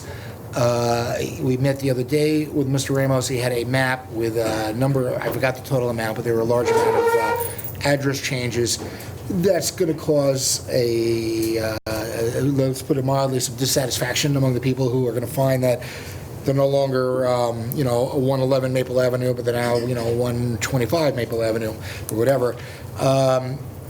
I don't think we have any grounds to tell the county they can't do that. I think that's within their judgment. But be that as it may, I think we can, as a town, try to soften it for those residents by publicizing it, by helping them with address change information. Some, I don't want to generalize, but some of the neighborhoods, the people there may not be internet users, may not be technologically savvy, and they could probably use a bit of assistance in overcoming the inconveniences that happen when your address is kind of suddenly changed on you. Mona, if you want to follow up. Sure. We had this happen, I believe, on Blauville, and we're still suffering today. There's some of the residents are still suffering today from that change, and I believe it was Many of the residents. many of the residents are still suffering from that change today. When Mr. Ramos came to us to ask us, well, I think he came, I couldn't tell whether he was asking what we thought or whether he was basically telling us it was going to happen. But I think the town board had some discretion on it, and I think the last conversation we had was that we were going to ask if there's any way for us to have any control over whether it happens or not. And Mr. Berman was away, and we didn't get to ask him that question yet to see, and we were going to go back to Mr. Ramos and re-ask the question, are we obligated to do this? Because it was close to probably 1,000 residents were going Which to. streets were we talking about? Yeah, it was. What is Remsen? A list on my desk. Yeah. No, not Remsen. It was, It wasn't Remsen. Remsen's being changed. Near Decatur. Yeah. Herrick, Decatur, North Cole? North Cole, everything in that area. And, the county doesn't want to use unit numbers, which is what they're claiming the reasoning behind this is. That, one point was brought up to us, is it built out already? And in that area, it actually is pretty built out. I don't anticipate there being as much development there as they're thinking. And Herrick and Decatur specifically the majority of the build-outs are flat condominiums, not townhouses. Right. So how do you put numbers on a flat? Right now, they've got a great unit system. They have an address with units, and the different unit abbreviations reflect if it's a front door, right door, left door. The emergency responders know what they're responding to. How do you take a unit that's stacked, one on top of the other, and put unit numbers? So my thought in reference to this, after we briefly had a little conversation about it, would be that we call Mr. Ramos back to a meeting with somebody who lives in that area, is familiar with that area. I would ask that possibly we ask our new councilman to be at that meeting with the supervisor and re-ask the pertinent questions since you've lived through that, what we'll say is pending disaster. What we did want to assure our residents is that they're going to be, if and when it might unfortunately happen in some areas, we will be notifying them in advance, and we will offer a service to help them make that transition, including the house number, because it has to be some sort of specific I item. think we don't touch it because we're going to own it, and it's going to be a disaster. Yeah, it's going to be a disaster. Blauvelt still is a disaster. You drive down Blauvelt, every single mailbox has two addresses. I know. The old one and the new one. So I'm guessing the way, if you'd prefer that, there's a way to stop it and do it. Or at least have some input to try to figure out a way that we don't repeat. Why don't we set up Getting another more meeting with Mr. Ramos, if you could be present as well, and then we'll talk. Bring it back up at another workshop. Yeah, I think so. Very good. We just wanted the board to be aware that it was Yeah. brewing. We'll supply the board the map once we get an actual accurate copy of one. Very good. If there's no further discussion, we'll move on to item 8B, traffic and safety study. We've actually, our traffic engineer has been doing a lot of studies, a lot of work. We've had some internal meetings. We need, I think, to schedule a public meeting. Oh, we did. I'm sorry. What was the We date? have the date scheduled as, August 9th. Oh, very good. so what we wanted to do, Mr. Supervisor, is that there were some critical items that could be done rather quickly. For example, a stop sign on Francis and Suzanne, a crosswalk crosswalks in certain areas, and although we want the input from the public on the broader issue, the low-hanging fruit, as they call it. I'll give you an example. When you come up Grove and you intersect with Remsen, there were trees that blocked your sight when you wanted to On make the a right. right-hand turn, and you actually couldn't see cars coming from Remsen. So those trees, so as opposed to waiting to hear about the traffic study, which what we'd like to do over there, one of the recommendations is to put a right-hand turn lane there to continue the traffic to move on. But we felt that if the bushes could come down, that would be very helpful. We actually got the owner of the property to do it, but it was proactive on our part to make that happen. It's called linguistic profiling. The same thing with our right-hand turn going on West Maple to Muncie Boulevard. Again, it's an issue with, there are some trees there that's on a property we're going to look to work on. So we wanted to update the board that nobody's sleeping on the and the public, that nobody's sleeping on traffic issues, that we're gonna have a meeting of the committee. Anybody is welcome to come in addition to the people that we had invited before, and public comment on all of the recommendations for both public safety as well as traffic. I'd like to acknowledge the fact that our Michael Platsky, our planner, is consistently available to anybody that has any questions, that he submitted for multiple grants already for us for a variety of different reasons. And I think this is the first opportunity. I'll yield to him to let him speak on what he knows about our traffic and the meeting and what he's been dealing with. Yes, one of the things that we're doing in preparation for the August 9th meeting is that we're going to complete the data-driven products for everyone to look at. What those entail is primarily looking at all the crashes that are involving vehicles to improve vehicle safety. We can't really improve the safety until we know where it's happening to the best of our knowledge. So we're doing an in-depth study of that. We've been doing it for the past 2 months. We're doing the same study for bicycles. We're doing the same study for pedestrians. So we've already done the bicycle and pedestrian hotspot analysis, and we're going to present that on August 9th. So when we have that discussion with those members of the traffic safety group, there is a data-driven process that they can draw upon, where they can, rather than draw on the anecdotal pieces of information, we can look at the baseline and then go from there. A second thing that we're doing is that we've applied for a grant for bicycle paths on town properties, most notably on West Maple Avenue. We put in money for a grant with New York State, CMAQ, and TAP funding. We started that process. The grant officially closes in August, but the pre-review process has started, and we've submitted to that process. And a third thing that we're doing is whenever an application comes through to the planning and zoning offices, we've been very, very proactively encouraging the applicants to incorporate traffic safety features into their projects. We've been making it a real cornerstone of the department to make sure that it doesn't get lost as new projects come online. Very good. Thank you, Mr. Klasky. Any questions or discussion about the traffic safety item? Just a quick comment, going back to the sidewalk project. Are we incorporating that in our traffic plans? Any cuts for crosswalks? Yes. You're referring to the Route 306 Route project? 306 project, Yes, we're coordinating with the Department of Public Works on that pre-existing project. Great. All right, why don't we go on to item 8C, Neighborhood Strategic Plan. I think I'll ask again Mr. Klasky to discuss this, or do you want to? It's actually an RFP, so. Oh, actually, purchasing will be appropriate for you to Right. discuss. We didn't put it on Sorry. purchasing, we probably should have. So we opened our RFQ actually on Right. Thursday. We had 30 responses, one from Bahan Planning and Design, one from MJ Engineering and Land Surveying, and a cooperative response from LaBerge Group, Dover Cole and Partners, NV5, EM Premrick and Company, and Lawrence Howard Esquire. They made a combined, presentation to us. We will be having a meeting, I believe it's with each of these companies. I think it's on Tuesday,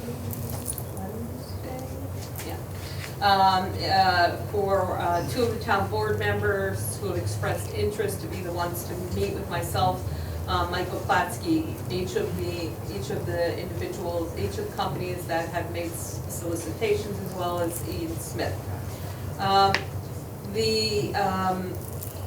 The things that we'll be reviewing and we'll be doing, and Michael Platsky has already done the evaluation, which he submitted to me, in terms of the basics of what the RFQ response was, the technical, as he uses, data-driven information.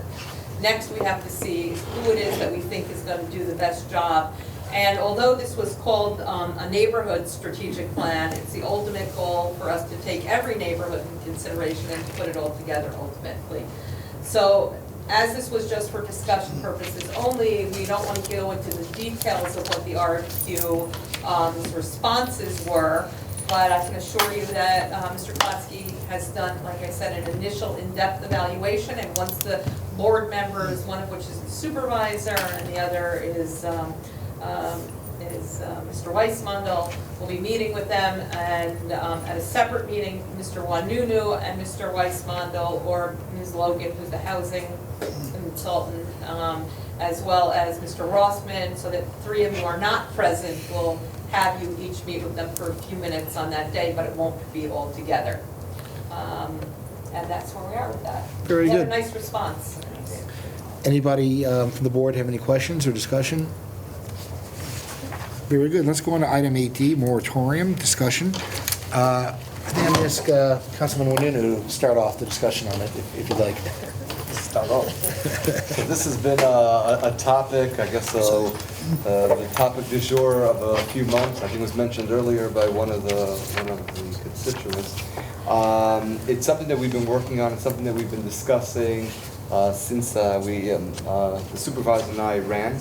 We're looking at different opportunities, and we've listened to the public that there are certain concerns of certain areas and certain environments that I guess over time need to be reevaluated and rethought what the proper process is going forward and moving forward within the community, as what the strategic way of us moving forward would be as a community. There's been a lot of communication, a lot of conversation amongst the board members and amongst people. We'd like to start opening that up to the public to get the input from the people to see what it is that they would like, be it if it's in a strategic, specific area type of conversation that need to be had, whether it's a global conversation within the entire town, of how to approach this. But this is something that's being taken very seriously, and for obvious reasons is not going to be something that we just want to throw up against the wall and see what sticks. This is something that really needs to be thought out in a well-defined way. Is there anything else I'd like Yeah, I to think you summed it up well. I guess the question is, going forward, how do we go forward?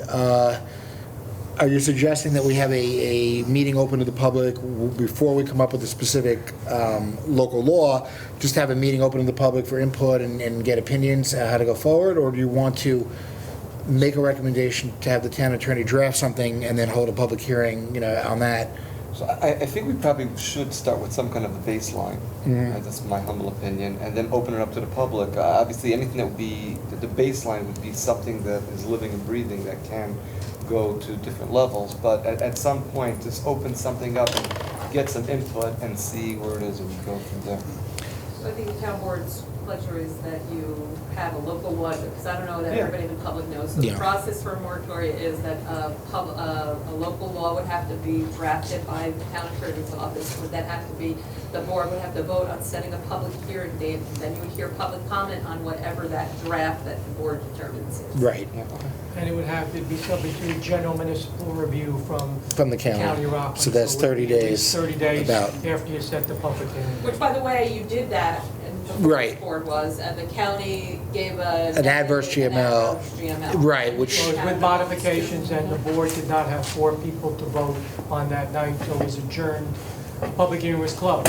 Right, technically, those are still open. Come up with We could still, Mr. Berman, if I'm correct, we could just vote on those, Yeah. although even though we have, Well, each of the two. well, we have yourself 3 new and board members. council, And Wenunu would have to review the minutes of that meeting in order to, and Councilman Weissman would have to review the minutes of that meeting, determine whether they feel comfortable in voting or not. That's if we Or you want- can- Or you can just reopen that public hearing and schedule it again and hear public comments. I mean, you could do that too. That might be a better way to do So one it. of the things was that the board, that I've heard discussion is that the board wanted to take a moment to stop and take a breath, and that you've asked that the internal staff review process, protocol, procedures, and you want to give the boards, the zoning and the planning board, and the building department, the planning board, the opportunity to catch up.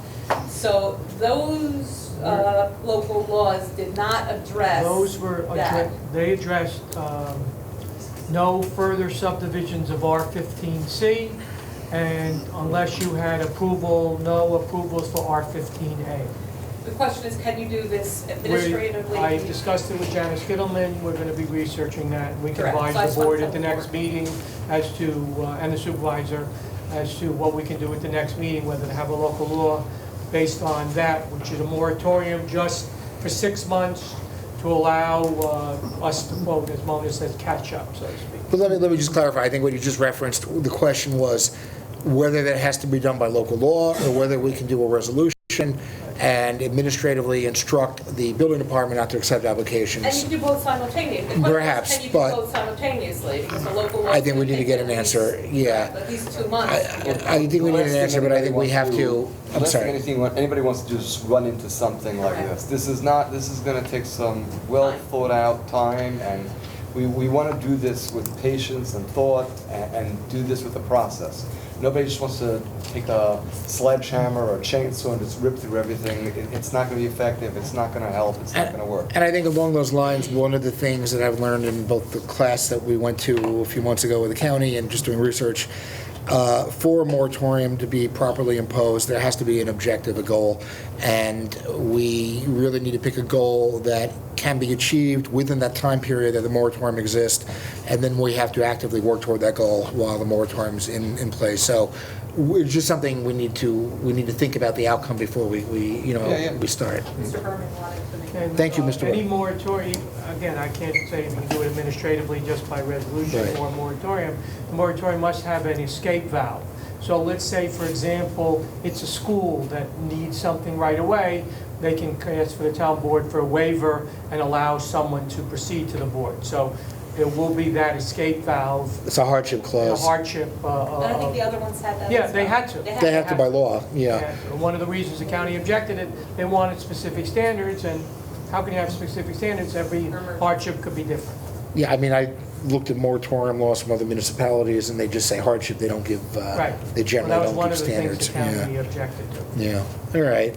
So Any- by the next meeting, we'll have well, before that, we'll let the supervisor. Very good. Maybe you could give a memo or meet with the supervisor, and then he can disseminate Yeah. information. Anybody else from the board on this issue? All right, so I think it's the consensus, we want the town attorney's office to give an opinion, and we'll move forward and certainly discuss it more at the next town board meeting next week. It's definitely going to be evolving. Yeah, I mean, certainly if there's a way to do it by resolution, that's obviously quick and easy, but if it's the wrong way and it's going to be challenged and overturned, it doesn't get us anywhere either, so we need to do it right. Very good. Thank you, Mr. Berman. Thank you, members of the board. Anything else on this issue? Finally, we will now go to number 9, town clerk. Well, normally during the summer, we have one meeting in July and one meeting in August. We're looking forward to August, and I think you've recommended that we have one meeting in the middle of August, a workshop meeting in the middle of August, and cancel the one at the beginning and the end of August. So this resolution cancels the regular meetings, regularly scheduled meetings of the 6th, 8th, 20th, and 22nd, and schedules a meeting for the 23rd, one meeting for the So- 13th, I'm sorry. So we're effectively losing one regular meeting, And you're going to have the August 15th will be the meeting. the special, for the public hearing. 9 a.m. And what's on something on the 9th as well? The 9th, Was there something on the 9th as well? 19th. July 19th, next The week, 19th. but not 9th of August. Not the 9th of August. Just to give the traffic. Yeah, that's that thing, yeah, we have the traffic committee meeting the 9th, but The not a 9th. public, but not a The town board 9th meeting. of The- August. That's right. Right, okay. Any questions or discussion from the board? Very good. Anybody want to make a motion to approve the proposed change? Yes. Motion by Mr. Councilman Rossman, seconded by Deputy Supervisor Charles. All in favor? Aye. Is anybody opposed? No. Carries 5-0. And finally, we'll go to new business. Is there any new business? Doesn't appear to be any new business. Council members' comments? Supervisor's report, I had wanted to just, before tonight, I had planned to discuss thoughts and proposals for the moratorium, but we've discussed that already, so it's almost 8 o'clock. I think I'll keep my remarks brief, and we'll go now to adjournment. I'll call for a motion to adjourn. So moved. Motion by Councilman Rossman, second by Deputy Supervisor Charles. All in favor? Anyone opposed? We stand adjourned. Thank you, everyone. Good night.